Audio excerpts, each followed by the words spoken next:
সুদীপ বন্দ্যোপাধ্যায় কারোর কথা শোনেন না। ওনার একটা দুঃখও ছিল মনের মধ্যে। পদ থেকে সরানো হয়েছে এরকম ভাবে বলাটা উচিত না। দল যেটা করেছে আমরা খুবই আনন্দিত। আমার মনে হয় অভিষেক বন্দ্যোপাধ্যায় খুব ভালো করবেন। দিদির অর্ডার হলে সুদীপ বন্দ্যোপাধ্যায় এই মুহূর্তে বেরিয়ে চলে যাবেন। কল্যাণদা ভার্সেস মহুয়া হয়েছিল। কিছুটা তো দেখুন দেশের মানুষ দেখে, যখন পার্লামেন্টটা চলে তো নানান প্রদেশ থেকে মানুষ আসে, সেখানে এটা মানে অভিপ্রেত নয়। দীর্ঘদিন লোকসভায় দলনেতার দায়িত্ব সামলেছেন সাংসদ সুদীপ বন্দ্যোপাধ্যায়। তবে দুদিন আগেই অসুস্থতার কারণে তার পদে অভিষেক বন্দ্যোপাধ্যায়কে বসিয়েছেন মুখ্যমন্ত্রী মমতা বন্দ্যোপাধ্যায়। আর ইতিমধ্যে আমার সঙ্গে রয়েছেন সুদীপ বন্দ্যোপাধ্যায়ের স্ত্রী নয়না বন্দ্যোপাধ্যায়। এছাড়াও একাধিক বিষয় নিয়ে আজকে আমাদের আলোচনা। সরাসরি কথা বলবো তার সঙ্গে। তিনি প্রথমেই জিজ্ঞাসা করবো যে কেমন আছেন। না, এখন বেটার আছে, ভালো আছেন। আর সুদীপ বাবু কেমন আছেন? না, সুদীপ বন্দ্যোপাধ্যায়ের সম্পর্কে আমি বলছিলাম, এখন ভালো আছেন। আচ্ছা, আর আপনি কেমন আছেন? আমি ঠিকই আছি মনে হচ্ছে এখন অবধি। আহ জিজ্ঞাসা করবো, মন ভালো আছে? মানে দীর্ঘদিন ধরেই তো সুদীপ বাবু সংসদে দলনেতার দায়িত্ব সামলেছেন, এখন সেই পদ অন্য কেউ সামলাবে, একটু হলেও কি মন খারাপ? না না, একদম না। দেখুন, আহ মানুষের শরীর আমরা বলি এটা it's a type of machine. Machine খারাপ হয়, কিছু হয়, এগুলো আমরা আধ্যাত্মিক বইতেও পড়ে থাকি। আর সেকেন্ডলি হচ্ছে যে আহ, সুদীপ বন্দ্যোপাধ্যায় অসুস্থ বলে তো পার্লামেন্টটা বন্ধ থাকবে না, পার্লামেন্টটা তো চলবে। আর এমন একটা ক্রুশিয়াল জাংচারে আমরা এসে এখন উপনীত হয়েছি, যেটা খুব দরকার ছিল। মিস্টার বন্দ্যোপাধ্যায় খুব চিন্তা করতেন যে আমি অ্যাবসেন্ট হয়ে যাচ্ছি, আমি অ্যাবসেন্ট হয়ে যাচ্ছি। ওনার একটা দুঃখও ছিল মনের মধ্যে যে অ্যাবসেন্ট হচ্ছি, কারুর নিশ্চয় করা উচিত। তো এটা দল যেটা করেছে আমরা খুবই আনন্দিত।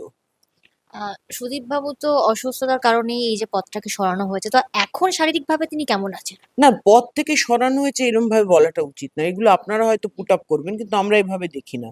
আমরা ভাবি যে এ, একটা দলনেতার পদ, সেটা খুবই গুরুত্বপূর্ণ পদ। সেইখান থেকে একটা দীর্ঘ পার্লামেন্ট চলছে, তিনি অ্যাবসেন্ট আছেন, সেখানে কাউকে না কাউকে তো নিতে হবে। এবং আমি এটা মনে করি আমাদের নেতা অভিষেক বন্দ্যোপাধ্যায়কে দিদি করেছেন।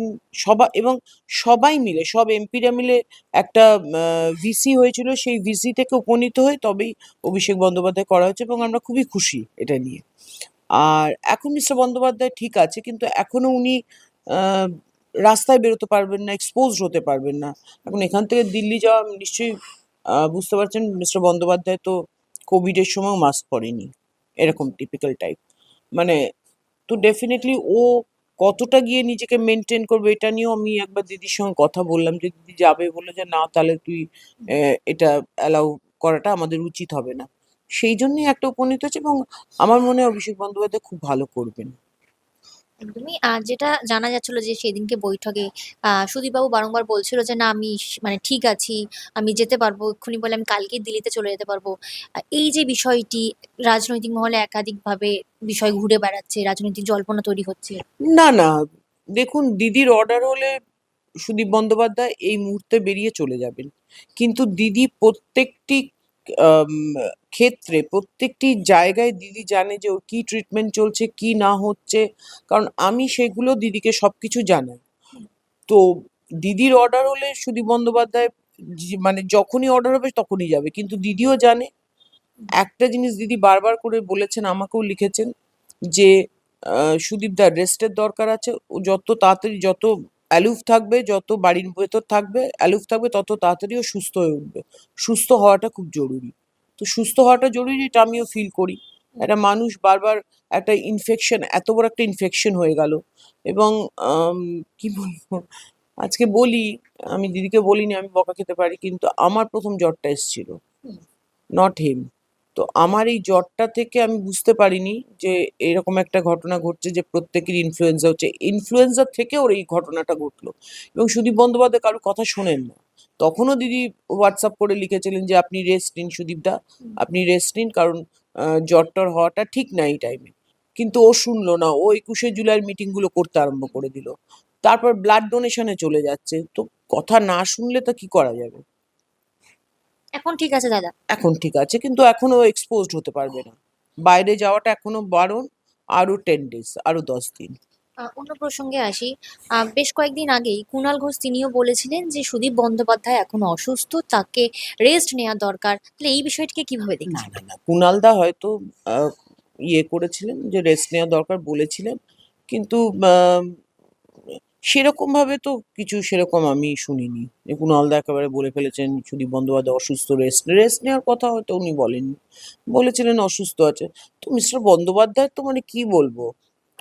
ও ও অসুস্থও হয়, জ্বর এসে গেলে সবাইকে ফোনে বলবো আমার না জ্বর এসছে, আমার না জ্বর এসছে, আমার না জ্বর এসছে, আমার না জ্বর এসছে। এই যে যখন ইনফ্লুয়েঞ্জা শুরু হলো তখনও লোক ডেকে ডেকে ঘরে কোথায় এই কমিউনিটি, কোথায় ওন কমিউনিটি, কোথায় কোন আমার ছোট্ট একটা অফিস ঘর আছে, ওই অফিস ঘরের মধ্যে 15-20 জন মিলে মিটিং করছে। আমি বলছি তোমার জ্বর, তুমি কি করছো এটা? শুনবে না। তো আগেও তো নিশ্চয়ই শরীরটা খারাপ ছিল, শরীর তো খারাপ থাকবেই। তো ডেফিনেটলি ওই জন্য কুণালদা বলেছেন, সেটা কোনো মিনিংফুলি বলেননি। আচ্ছা দিদি, আরেকটা বিষয়, সেটা হচ্ছে যে আহ, একই দিনে মানে দাদাকে ওখান থেকে মানে পদ থেকে সরানো হলো, আর তারপরে দেখা গেল যে কল্যাণ বন্দ্যোপাধ্যায় তিনি মুখ্য সচেতকের পদ থেকে ইস্তফা দিয়েছেন। এই দুটোর মধ্যে কি কোনো রকম সম্পর্ক আছে? অ্যাকচুয়ালি আপনি আমাকে যেসব কথাগুলো জিজ্ঞাসা করছেন পার্লামেন্ট ওরিয়েন্টেড, আমি পার্লামেন্টেরিয়ান, আমি পার্লামেন্টে নেই, আমি অ্যাসেম্বলিতে থাকি। তো ডেফিনেটলি আমি এত বড় বড় প্রসঙ্গ কল্যাণদা সম্পর্কেও কিছু বলতে পারবো না, কারুর সম্পর্কে কিছু বলতে পারবো না। হ্যাঁ, সুদীপ বন্দ্যোপাধ্যায়ের ঘরণী হিসেবে ওর শারীরিক ইয়েটা, এবং সুদীপ বন্দ্যোপাধ্যায় নিজেও আফটার টেক ওভার, আমাদের নেতা অভিষেক বন্দ্যোপাধ্যায় যখন টেক ওভার করেছে, হি ওয়াজ ভেরি হ্যাপি, খুব খুশি হয়েছে। তো ওনাদের মধ্যে দুজনের মধ্যে হোয়াটসঅ্যাপও আদান প্রদান হয়েছে। তো definitely from the core of my heart I can say, and of course Sudip's heart, as যখন আসতে পারছে না, আমরা খুবই খুশি, এবং আমার কর্মীরাও খুব খুশি। কারণ আমি তো বেরোই, তো রোজই আমাকে বেরোতে হয় একটু আধটু। তো আমার কর্মীরা বলছে একদম খুব ভালো, খুব ভালো। আমরা সত্যি, আমার চৌরঙ্গীর মানুষরা আমরা খুব খুশি হয়েছি। মানে মানে আপনার কি মনে হচ্ছে এর সাথে এর কোনো যোগ নেই বলে মনে হচ্ছে? কোন সাথে কোন? মানে এই কল্যাণদার ইস্তফা দেয়া, তার পাশাপাশি সুদীপ দার। কল্যাণদার ইস্তফা দেওয়াটা আমি ঠিক বুঝে উঠতে পারছি না। তার কারণ যেদিনকে এইসব ঘটনা ঘটেছে সেদিনকে আমার বাড়িতে রুদ্রাভিষেক হচ্ছে। তো ওই পুজোটাও আমার কাছে একদম নতুন পুজো। তো ডেফিনেটলি আমি ওই দিনটা খুব ব্যস্ত ছিলাম। সেদিনকে সুদীপ বন্দ্যোপাধ্যায়ের সঙ্গে যে ভিজিটটা ছিল দিদির, এবং আদার এমপিসদের সঙ্গে, তো ওই ইয়েটা আমি বিকেলটা, কারণ রাত্রি 10টা অবধি আমার বাড়িতে শুরু হয়েছে, সকাল 11টা, রাত্রি 10টা, প্রায় 11 ঘন্টা পুজো হয়েছে। তো ডেফিনেটলি আমি ওই দিনটা একটু অ্যালোফ ছিলাম। এই যে কল্যাণ বন্দ্যোপাধ্যায় আর মৌহা মৈত্র যে প্রসঙ্গটা, আপনিও জানেন আমরাও জানি সবাই জানি, যে ওপেন দুজন দুজনের বিরুদ্ধে একাধিক মন্তব্য সোশ্যাল মিডিয়াতে যে ক্ষোভ প্রকাশ করা, এর ফলে মানে এর ফলে কি দলের ভাবমূর্তি কোথাও গিয়ে নষ্ট হচ্ছে? সেটাও এমপিদের নিয়ে কথা আমি বলতে পারি না, কিন্তু না, হ্যাঁ যেহেতু আমি আপনিও দলের শুনেছি, কর্মী। আমি দলের একজন কর্মী হিসেবে শুনেছি, দলের ভাবমূর্তি না, বাট এটা না হলেই ভালো হতো। হুম, এবং সেখানেও সুদীপ বন্দ্যোপাধ্যায় প্রেজেন্ট ছিলেন না হুম। সেই টাইমটাও। তো ওইটা নিয়েই একটা তখন থেকেই কথা হয়, এবং মিস্টার বন্দ্যোপাধ্যায় একাধিকবার বলেছেন যে না ঠিক আছে, আমি অ্যাবসেন্ট হচ্ছি। এইটা অ্যাবসেন্ট হতোই না, এটা নিজের দোষে অ্যাবসেন্টটা হলো। যদি ইনফেকশন না হয় তাহলে ওর কোনো প্রবলেমই ছিল না। তো এটা একটা ঘটেছে, কিন্তু আমার মনে হয় স্পোরাডিক কোনো ঘটনা ঘটেছে। দলের ভাবমূর্তি কখনো নষ্ট হয় না, কারণ দলের যে নেত্রী, যারা নেতা, যারা নেতৃত্ব স্থানীয়, যেভাবে তারা মানুষকে সার্ভ করছে। আমি কথা বললাম, দুটো কথা নিয়ে কথা হয় না। আপনারা তো নিশ্চয়ই দেখুন ভোট আসছে, আপনারা সার্ভে করবেন। তো আপনারা মানুষের সঙ্গে মিশে গিয়ে সার্ভে করুন। কে দুজন ঝগড়া করছে, তার জন্যে দলের ভাবমূর্তি নষ্ট হয় না। কিন্তু আমি এটাও বলবো যে কিছুটা তো দেখুন দেশের মানুষ দেখে, যখন পার্লামেন্টটা চলে তো নানান প্রদেশ থেকে মানুষ আসে, সেখানে এটা মানে অভিপ্রেত নয়। না, মুখ্যমন্ত্রী মমতা বন্দ্যোপাধ্যায় তিনিও যেমন বলেছেন, এবং 21শে জুলাই সভামঞ্চ থেকেও অভিষেক বন্দ্যোপাধ্যায় তিনিও বলেছেন যে 26-এর ভোটের আগে সকলকে একসাথে লড়ার জন্য। কিন্তু তারপরেই দেখা যাচ্ছে যে ওপেন একেবারে সংবাদ মাধ্যমে কিন্তু ক্ষোভ প্রকাশ করে দিয়েছে কল্যাণ বন্দ্যোপাধ্যায়। আপনিও তো দলেরই কর্মী, এই যে গোষ্ঠী দ্বন্দ্ব, এইটা কি ঠিক না মানা না যায়? না, গোষ্ঠী দ্বন্দ্ব বলে কিছু নেই। এটা যদি হয়েছিল, যেটা হয়েছিল সেটা আমার মনে হয় 21শে জুলাইয়ের অনেক আগেই হয়েছিল। আর এটা হয়েছিল কল্যাণদা ভার্সেস মহুয়া হয়েছিল, অন্য, এটা গোষ্ঠীর কিছু না। এটা দুজনের রাগ অভিমানে একটা ঝগড়া হয়েছিল, কিন্তু সেটা পাবলিকলি হয়ে গেছে। তো আমাদের কিছুই আটকা থাকে না, আমরা হচ্ছে ক্রিস্টাল ক্লিয়ার দল। আমাদের যা হয় সব মুখের সামনে হলো, ঝগড়া হচ্ছে, সেইটা বেরিয়ে এসছে। কিন্তু তার জন্য গোষ্ঠী দ্বন্দ্ব, এখানে কি গোষ্ঠী? কল্যাণদার গোষ্ঠী আর মহুয়ার গোষ্ঠী? না, না, না, না, না। গোষ্ঠী না, দুজনের ঝগড়া হয়েছে, অশান্তি হয়েছে। না হলেও হতো। যেটা বলছিলেন এই যে সিদ্ধান্ত, যেটা বলছিলেন যে অভিষেক বন্দ্যোপাধ্যায়কে সুদীপদার জায়গায় যে দেওয়া হয়েছে, এটা নিয়ে আপনি একটা মন্তব্য করছিলেন। না, না, মন্তব্য বলতে না, আমি এইটাই বলছিলাম যে আমার কর্মীরা, আমি তো রোজই বেরোতে হয়, আমাকে কর্মীদের সঙ্গে ইন্টারাক্টও করতে হয়।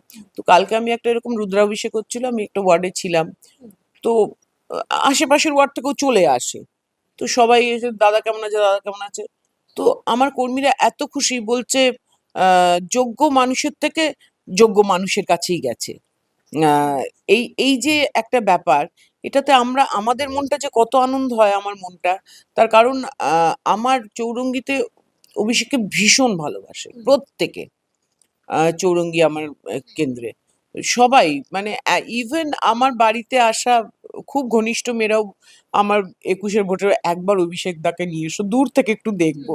এরকমও আমার এখানে ভীষণ অভিষেকের খুব ডিমান্ড। দিদি তো আমাদের ভগবান, তিনি তো মাথার উপর, তিনি তো ভগবান। কিন্তু অভিষেককেও আমার চৌরঙ্গির লোকেরা খুব ভালোবাসে। তো আমার কর্মীরাই বলছে একদম যোগ্য মানুষের কাছ থেকে যোগ্য মানুষের কাছে গেছে। এইটা আমার কাছে খুব ভালো লেগেছে কালকে, কারণ অ্যাকসেপ্টেবল। আপনিও খুব খুশি। আমি তো আমি তো খুশি হবই। আমার তো হ্যাঁ। আমার তো কি বলবো, আমার খুবই আনন্দ। এবং খুব সুন্দরভাবে মিস্টার বন্দ্যোপাধ্যায় খুব আনন্দ পেয়েছে দাদা এটা। কি বলছেন এই বিষয়ে? দাদা খুবই খুশি, বলছে সত্যি তো, আমি দেখো আমি পারছি না যেতে, আম, আর মনের কোণে কোথাও আহ, অভিষেক অভিষেক হোক, এটা আমি চেয়েছি। তো ডেফিনেটলি ও খুব খুশি। Now we are very happy. একদম। অসংখ্য ধন্যবাদ আপনাকে। আর সরাসরি কথা বললাম নয়না বন্দ্যোপাধ্যায়ের সঙ্গে। অভিষেক বন্দ্যোপাধ্যায়ের হওয়া নিয়ে তিনি একেবারে আনন্দে আত্মহারা হয়েছেন। একেবারে সরাসরি সেই মন্তব্য আপনাদের সকলের সামনে তুলে ধরলাম। আপনারাও দেখতে থাকুন দাওয়াল, কারণ খবর এখন এখানেই। ক্যামেরায় শক্তিকের সঙ্গে প্রিয়াঙ্কা, দাওয়াল, কলকাতা।